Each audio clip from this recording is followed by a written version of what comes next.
you touched on RAS. Can you tell me about RAS? Yeah, I mean, listen, I'm not a doctor or a scientist, but I'll tell you, it's your reticular activating system, and very simply, it's what you focus on expands, right? And so the story I always tell about myself is my senior year of high school football. In addition to playing defensive tackle, I also was a kicker, and we were playing Hoboken, and at the time they were the number 3 or 4 team in New Jersey. They had these 2 kids on their team, huge Division I prospects.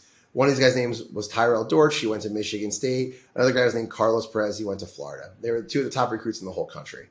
And all week long, my coaches told me, whatever you do, don't kick the ball to Carlos on the kickoff. This guy's amazing. I'm watching film. He's like running around people. He's getting invited to ESPN shows for different things. I'm like, okay, cool, man. Hey, it's a big football field. I can avoid kicking it to Carlos.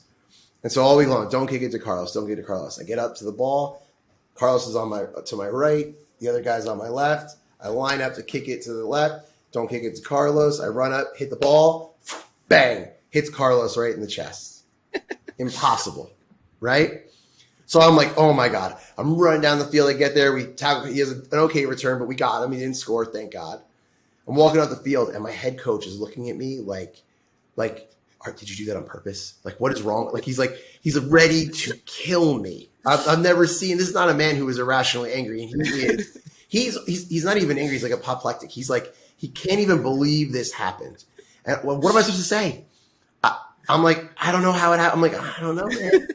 I don't know. Same thing with golfers, right? Don't hit it in the sand trap. Don't hit it in the sand trap. Boom, it goes in the sand trap. Well, on the positive side of that, right? And by the way, my other one of my famous examples of this is, you never notice the cars on the road, but when you buy a new car, all of a sudden you see that new car everywhere. And it's because your brain is now looking for that car because you've activated that system. You're focused on that car. So all of a sudden you see that car everywhere. Your brain is constantly filtering out the other cars, right? And so it's only the ones that you're focused on that you notice. And so how do you do that in a positive way, right? Well, the answer is if you're constantly believing that good things are going to happen to you, and you're constantly focused on your goals, and you're constantly focused on expectations of good things happening, then your brain sees the opportunities all around you for those good things. If you're constantly focused on negative things, or you're afraid, or you're worried about crime, or you're worried about the corona, man, oh my God, I don't notice what people are doing with their hands, washing their hands anywhere ever, right? All of a sudden in the middle of the pandemic, and you're like, how many seconds was that guy was washing his hands?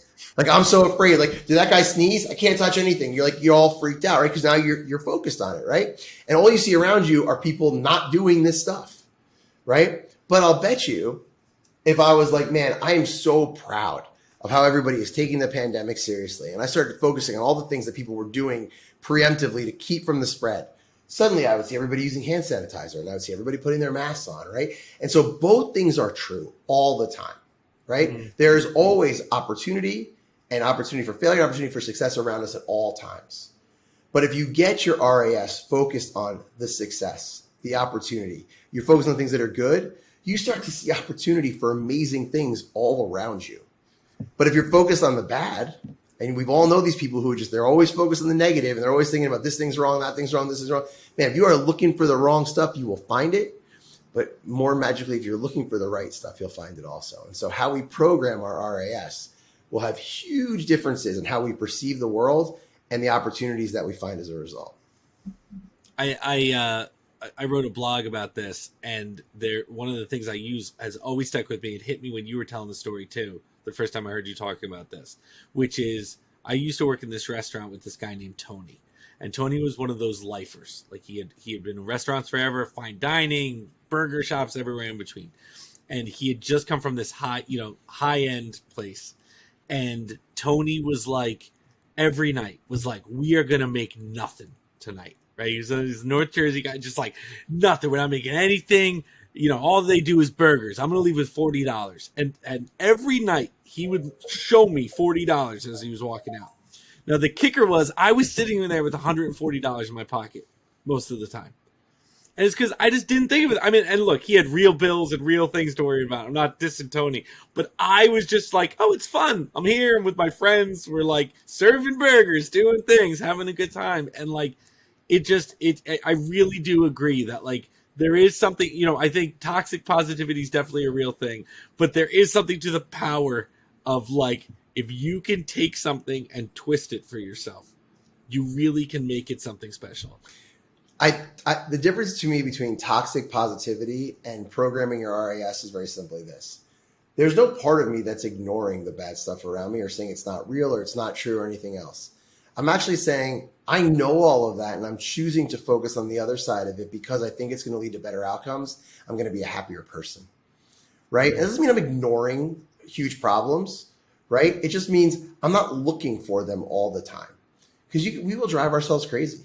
There is no shortage of people suffering around us and other things that are bad around us. And you can very easily become obsessed with those things, but it does not make you a bad person to choose not to spend all of your time focused on that stuff. Choose your one or two causes that you want to make a difference in and go for it. And the rest of the time you should be looking for opportunity to lead a better life, to have a more positive impact, to affect your community. And then you'll start seeing problems get solved all around you if you're focused on the positive instead of the negative. That's a great thing. That's an important thing right there, because I do think some people cripple themselves by focusing just on the negative all the time, and it's just yeah, it's there, it's true, but turn on the news, man. It is not hard to find any source of negativity. But I'll tell you this, you see it with different cultures and different groups of people. You will find a culture of people that are actually suffering, that are constantly focused on the positive, and you will find a different culture, a different group of people who have all of the things they would ever need in life plus, and somehow they're all focused on the negative and being miserable, right? It's not about our circumstance. It's about our focus.